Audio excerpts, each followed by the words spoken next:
How is it going, guys? We are back at it again with another deck highlight video. And today we're going to be looking at a deep deck. So deep decks obviously have always been really strong. And with the changes to landmarks coming in the most recent patch and the most recent expansion, we can actually put a bit of a unique spin onto a pretty old favorite. So we have the deep landmark. If you don't know, guys, it instantly tosses a card every turn. And then once you eventually do become deep, it turns into a deep monster in some shape or form. So hopefully I showcase we're going to be playing 2 games. Currently gold, slapping our way towards master tier, which is pretty damn good.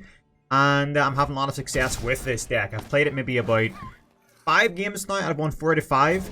And I feel like I have a pretty good grasp on the win condition and exactly how you should play it out. So the reason this deck works as well is it's the Bilgewater Piltover deck. So we have Nautilus. Hey, he's got Nautilus. We have Nautilus and we have TF. So TF is really good for his wave clear. And obviously with this deck, whenever you're tossing, whenever you're drawing cards, you're inadvertently leveling up TF. So you're going to be having the late game scaling, which comes with Nautilus.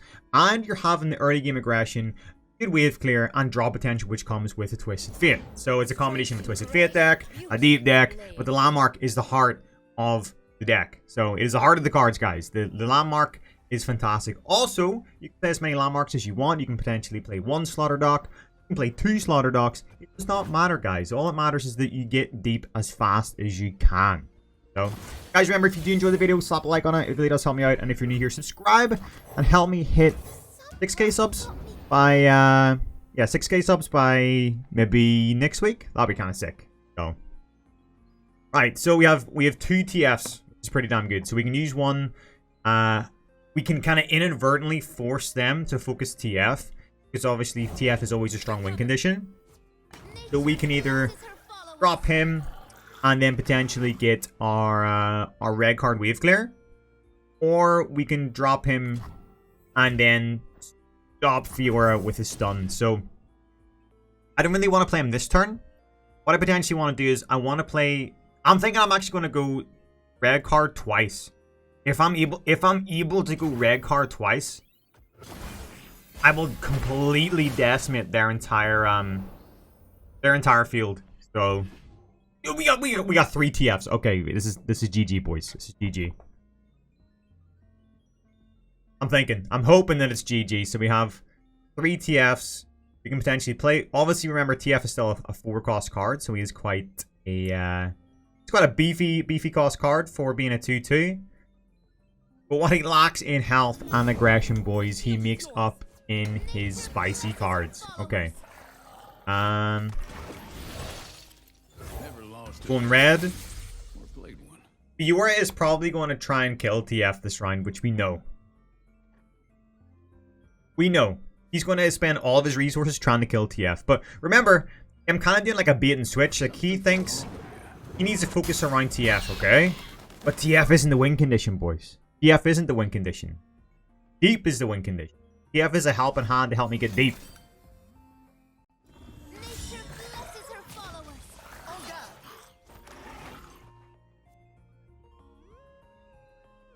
Alright, so TF's dead.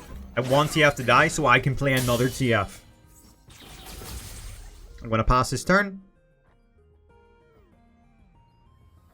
Should I salvage? Or should I just save the mana? I could potentially salvage. I'll save the mana. I'll save the mana.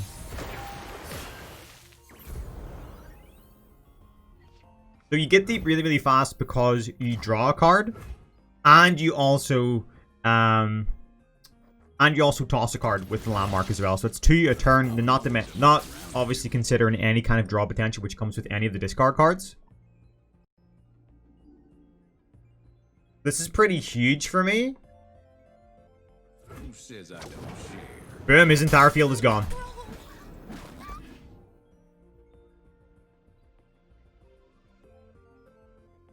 And remember, we do have another TF. This obviously is a little bit of an anomaly, getting 3 TFs, but it's pretty damn good.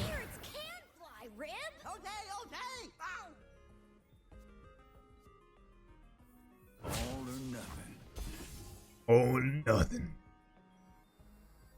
The way he plays this out, I'll know if he has some kind of... He's going to have to play barrier here. There we go. I was going to say, the way he plays this out will make me know if he is some kind of... Ooh, I don't like, though, that his Fiora's going to level up here. That's what I was going to say. If the way he played the out was going to let me know if he had any kind of protection around Fiora, whether it be like a toughness, a barrier, or maybe even a... Yeah, we'll drop one of these bad boys.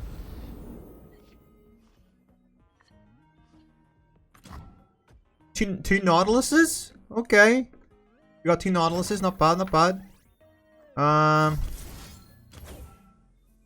We don't need 2 Nautiluses.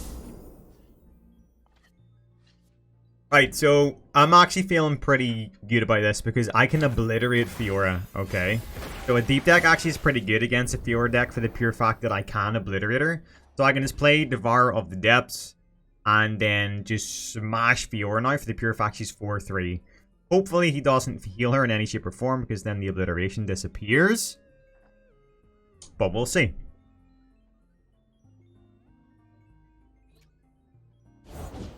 Water changes but never breaks. We could either obliterate her or play TF to stun. Fiora should be donezo. Hey, let's go! Okay, that was massive. Okay, Fiora's gone. The only way I think he can get a Fiora win now is through... or getting like an AoE attack of some kind, so... Or getting... Yeah, in fact, there's no way. There's no way she can cleave us down. Come on, Rib. I'm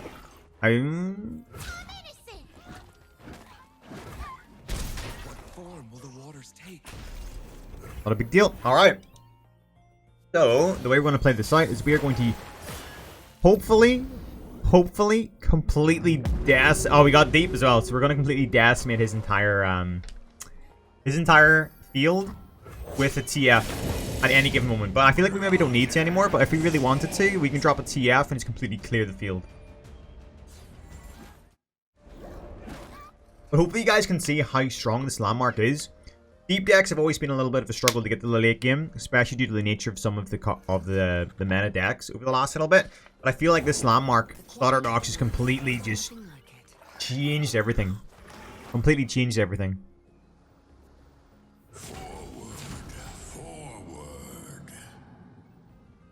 Forward.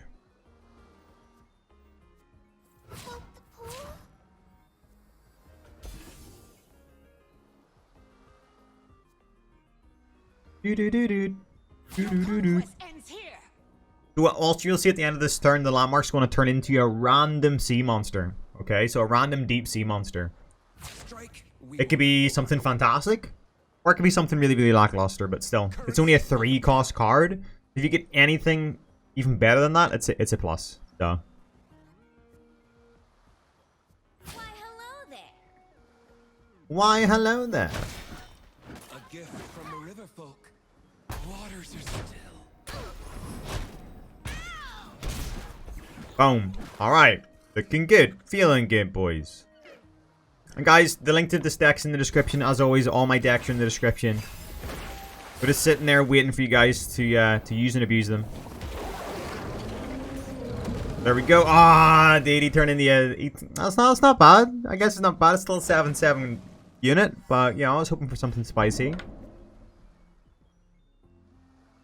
We've won the game. I really don't think there's anything this man can do. Like, his win condition was primarily just going to be Fiora. It was always going to be Fiora. And being able to play it the way we played it has completely kind of ruined his game. Gen's getting eaten and brought to the bottom of the ocean. Oh. Oh, okay. I was about to say there's nothing you can do against obliteration, but you can still counterspell it, so there we go. Their pride will cost them.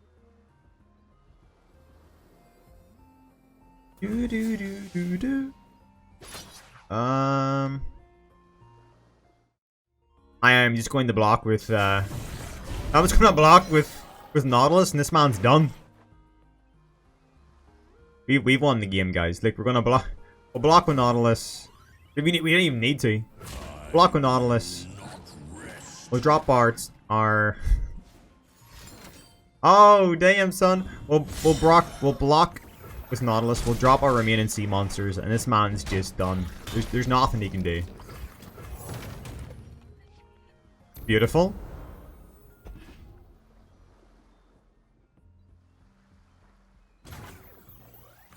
Beautiful. Come on, give me a treasure. Dude,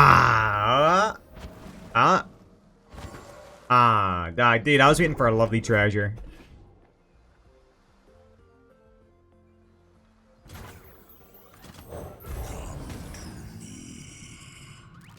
Come to me. Hey, there we go, we got a treasure. Should we try and win with treasure alone? Nah.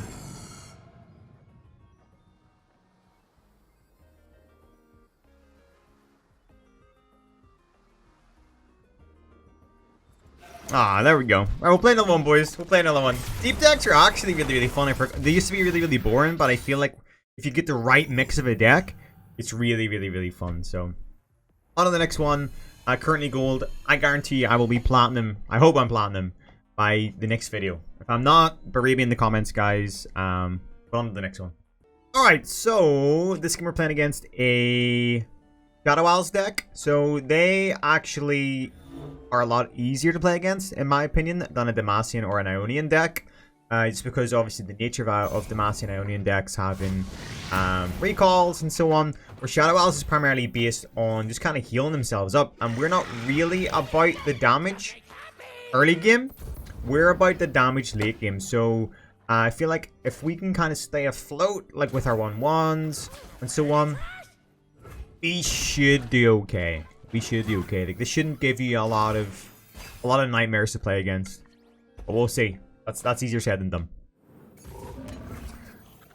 Uzonite Urchin is actually a really, really strong card in this deck. Because of the draw potential and because of what it offers. It helps you get deep really fast, and it just complements the deck in its entirety, guys. So get rid of our Beast below because we're not going to play him unless we're deep. And what we can actually do is, even though we're not deep, we can start getting, with Lure of the Depths, having two of them in my hand, I can hopefully start getting some really, really cheap. Oh, we got another Sonite Urchin. I can start getting some really, really cheap sea monsters down in some shape or form. So yeah, not bad. This is actually a really, really, really good hand. And I didn't attack last turn specifically because I just want to use these guys as defensive mechanisms, okay? I want to use my 1/1, my 2/1, my 2/1. I want to use them to fend off anything which this man is throwing at me.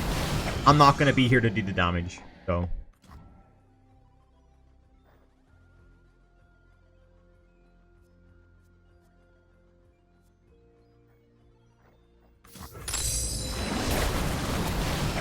Hey, look how cheap our sea monsters are already.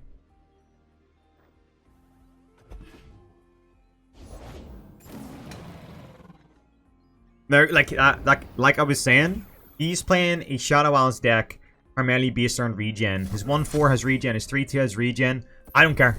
I really don't care. The longer he's taken to do any form of damage to me, he's slowly but surely digging his own grave. He's gonna find it very hard to come back from the momentum that I'll start gaining at around like this turn, next turn. Also, like, look how cheap my my sea monsters are now from having like my lures.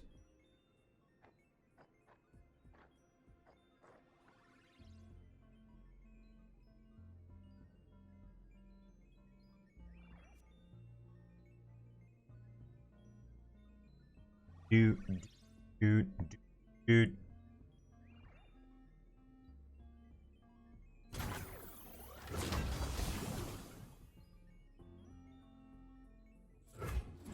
Nice. All right. See, we have 3. We are 4 damage down on his Nexus, and we're not overly trying to be aggressive. We do have our landmark. We do have our Slaughter Docks in our hand, boys. Want to get him down. as fast as possible. Although we do have a shipwreck hoarder sitting here, just staring at me. So playing him over my shipwreck hoarder would be a disgrace, if I must say so myself. So for all I know, this man might be waiting to try and get to the late game. He's playing a champion on a Shadow Owl's deck, so he might be waiting to try and get to the late game and drop something like a Ruination. He just wants to completely wipe my board. So, like, the faster that I can get deep, the better. Very, very strange playing against this, to be honest. Wait, dude, you went for a Withering Wheel? Bad.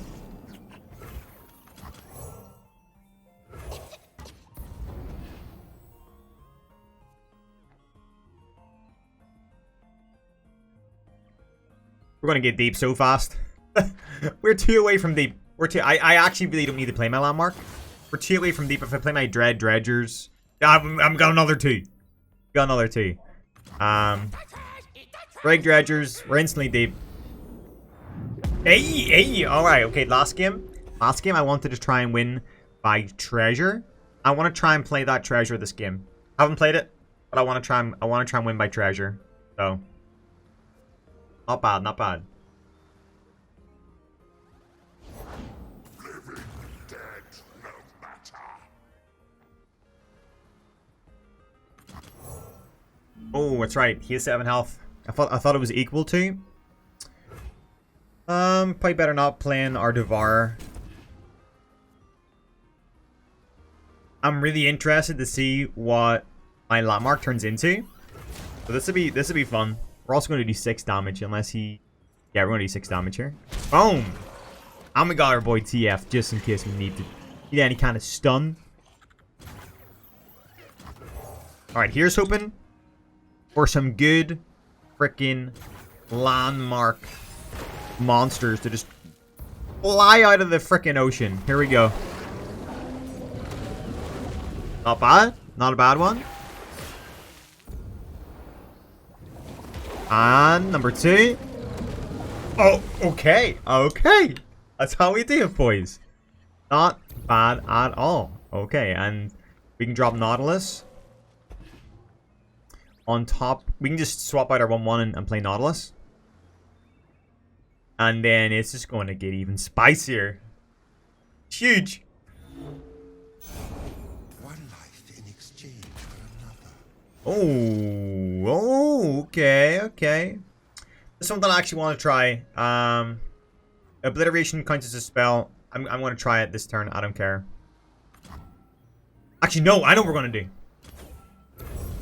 I'm going to obliterate his spell shield, right? It counts as a spell, right? This is big brain. Obliteration counts as a spell. So he's going to spell shield it. I'll stand beside. And then we're going to drop our treasure, boys. Okay? I actually didn't want it. Didn't want it to get obliterated. I wanted it so I could use... I want to win my treasure.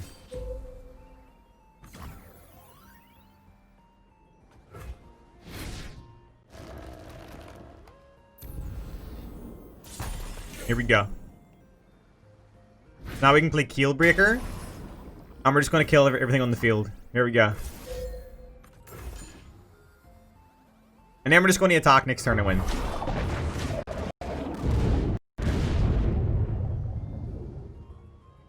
Hey, let's go.